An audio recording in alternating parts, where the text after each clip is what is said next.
Ito yung tinatawag nilang ballerina pose. Sana makita nyo yung paa ko. Dito muna kayo sa paa. Crossover. Tapos ganyan. Push nyo yung pelvis na binay.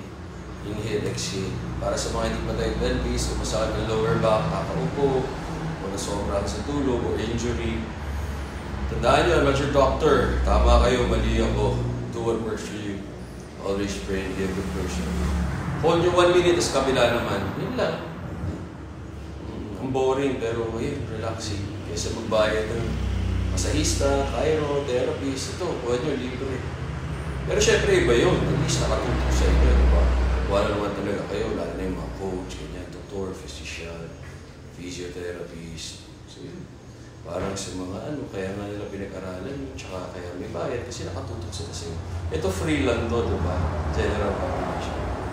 Enjoy!